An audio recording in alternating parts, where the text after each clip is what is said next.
Commerce logic. Today we are going to discuss about classification of business activities and its importance.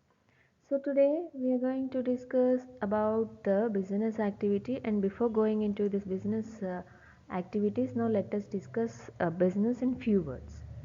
Here it is an economic activity. We are saying that it is an economic activity. Why? Because its main motto is to earn profits, which are again dealing with money. So business deals with money. So we are classified this business into an economic activity.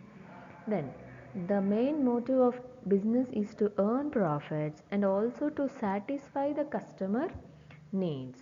So the modern concept of business involves around the two things. One is profit and another one is customer needs.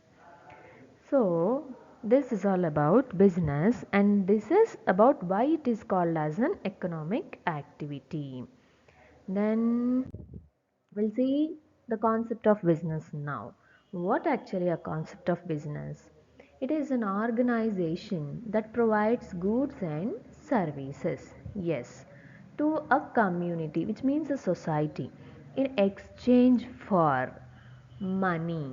Of course, we will purchase with the exchange of money. We will give money and we will take back the goods. That is, we are going to purchase the goods to become profitable. To become profitable. Profitable in the sense business also should get profitable and customers should also get satisfaction. Then, based on the concept of the business model, plan, vision, and mission are developed. For example, Uber started business on the concept of aggregating taxi drivers and providing their services on demand under one brand. I think you understand about on which concept the Uber has been started. So here the concept is aggregating the taxi drivers. So now there are two concepts of business. One is traditional concept and other is modern concept. Under this concept, only earning profits is being focused and not the customer satisfaction. Whereas modern concept of business focuses on profits as well as customer satisfaction. So this former concept, that is traditional concept, would not be focusing on customer satisfaction. But in modern concept, there is a concept called customer satisfaction. This is present in modern concept of business. Now, characteristics of business. First one is economic activity. As we all know that business deals with monetary things, so it is called as an economic activity. And second one is manufacturing of goods and services. We manufacture goods and services not for personal consumption. We manufacture goods and services for selling purpose. That is the reason why this comes under the characteristic of business. And next, exchange of goods and services on the satisfaction of human needs. We already discussed. Modern concept of business says that to satisfy human need. Then, dealing with goods and services on daily basis, like milk, curd. These are all the things which are going to trade on daily basis and which are also trading on daily basis. Then, profit earning. Whatever might be the business, the main intention behind commencing of business is to earn profit. And uncertainty of return. That means there is no guarantee of obtaining income upon our investment. That means if you have invested 10,000 in a business, that means there is no guarantee of obtaining return on that investment because it is a business. So there is no guarantee. There is some risk involved in it. Of course, every business is established on going concern concept. That means it is established to continue it for a long time. So profits may incur, may not be incurred. So if incurred, it's well and good. If not, you have to bear that loss even. And maintaining the profits in the business is a very beautiful thing.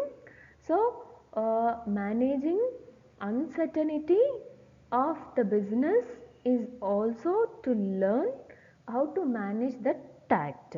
So these are the characteristics of biz and of features of business. So now we are going to discuss that about economic activity. It involves purchase and sale of goods. It is not concerned with the achievement of social and emotional objectives. I told you already, this is dealing with only purchase and sale of goods and services to earn money. Then it does not deal with non-monetary things, that is social and emotional objectives. There is no place for them here. Next, manufacturing of goods and services. It involves the stage of raw material to produce finished goods, which is a monetary activity. Next, exchange of goods and services on the satisfaction of human needs. This concentrates not only on earning profits but also on the satisfaction of the consumers. Producing the goods for personal consumption is not going to be called as a business activity. This is what we are discussing right from the commencement of our topic. Next, deals with goods and services on daily basis. So these transactions are continuous in nature. One time sale or purchase transaction or sale transaction would not be considered as a business activity. The activity which takes place frequently and which is of similar nature and frequent in nature, that is called as a business activity. Next, profit earning and uncertainty of returns. Here, the main motive of business is to earn profit. Not only earn profit, but not only satisfying the customer need, but also to minimize its cost. This is one of the technique or trick to attract the customer and to create the new customer and to retain the customer in our business too. Next, possibility of earning profit is uncertain. That means earning profit is not in our hands and situation can't be anticipated, and we cannot expect the situation by the entrepreneur. What kind of situation is it? It is that is we cannot express when the loss will be incurring in a business. So expect the loss is an impossible thing, but even though expecting or anticipating the position of a business would be a better thing for a financial analyst. Next, classification of business activities on the basis of activity. First one, we already have gone through it, and again once again we are going to see this business activity. This is classified into two things, one is industry and one is commerce. So here this industry again classified into three types, that is primary and secondary and tertiary. Then now commerce has been classified into trade and aids to trade. Now we are going to study these things in detail. Now we'll see about primary sector. What is primary sector? These industries extract products from natural resources. In this sector, industries will transform into useful goods. And secondary sector, it involves industries, that is construction industries and manufacturing industries. Construction industries involves construction of buildings, dams, roads, etc. Manufacturing industries also include in this sector. Then what is tertiary sector? It is also called as services sector. It helps in the above industry sectors, primary sector as well as secondary sector. And now again, business is an activity which is also on the basis of size. One is micro, small, medium and large scale industries. Now, micro industries. What is micro industry? Basically, it is less than small in size, which requires up to capital of rupees 25 lakhs. And small scale industries are nothing but it requires capital up to 5 crores, and medium scale require 10 crores of capital, and large scale requires more than 10 crores of capital. And next we are going to study the importance of commerce. What is the importance of commerce? We already know trade and aids to trade. So without these things business would not be operating. So it is called as a lifeblood of business and trade. So it bridges the gap between manufacturers and customers. In what way?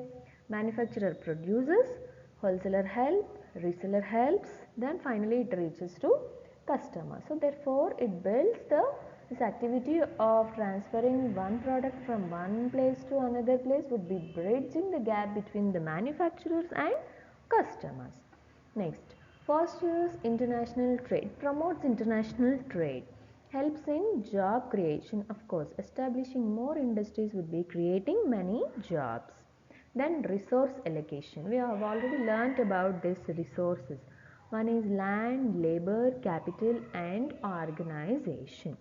This land would be required. You should utilize optimally. Labor also to be utilized.